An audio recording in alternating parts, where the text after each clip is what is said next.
మీకు మధ్యలో వాయించటం రాదు కదా, మరెందుకు పక్కింటి ఆయనను అడిగి మధ్యలో పట్టుకొచ్చారు అని అడిగింది భార్య. లేకపోతే అస్తమానం వాయించి నిద్ర లేకుండా చేస్తున్నాడు అని చెప్పాడు భర్త. సుబ్బారావు చేతిలో ఇంగ్లీష్ తెలుగు డిక్షనరీ తీసుకువెళ్ళడం చూసిన ఓ మిత్రుడు అడిగాడు, ఎక్కడికిరా బయలుదేరావు అని. లీలామహల్లో ఇంగ్లీష్ సినిమా చూద్దామని సుబ్బారావు జవాబు చెప్పాడు. దీపావళి నాడు మా ఆవిడ 5,000 రూపాయల పట్టుచీర కావాలంటే తిట్టిపారేశాను అన్నాడు రవి. ఎవరిని, మీ ఆవిడ్నా అని అడిగాడు సుందర్. కాదు, నరకాసురుడిని అన్నాడు రవి. సన్యాసికి సంసారికి తప్పనివేంటో చెప్పుకో చూద్దాం అన్నాడు సుబ్బు.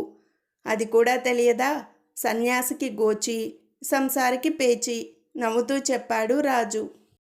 బాబు, కాకినాడకు టిక్కెట్ ఎంత నాయనా అడిగిందొక ముసలావిడ. 83 రూపాయలు అని బదులిచ్చాడు రైల్వే బుకింగ్ క్లర్క్. చాలే సంబడం, ఏ కిటికీలో అడిగినా ఇదే చెప్తున్నారు, సరే ఇవ్వు అన్నది ముసలావిడ. నాకో సమస్య వచ్చింది డాక్టర్. నాకు కొన్నిసార్లు మాటలు వినిపిస్తున్నాయి కానీ మనుషులు కనిపించట్లేదండి చెప్పాడు సుబ్బారావు. ఆహా, అలాగా, ఏ సమయంలో ఇలా జరుగుతోంది అని ప్రశ్నించాడు డాక్టర్. ఫోన్లో మాట్లాడుతున్నప్పుడండి అని చెప్పాడు సుబ్బారావు.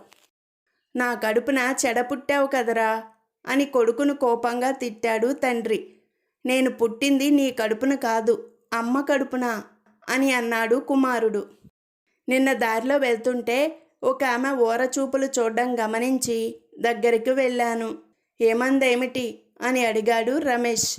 వాళ్ళింట్లో ఏడాది క్రితం ఓ దొంగ పడ్డాడట, సరిగ్గా వాడిలాగానే ఉన్నానట, అందుకే ఓరచూపులు చూశానంది అని చెప్పాడు కుబేరుడు బాధగా.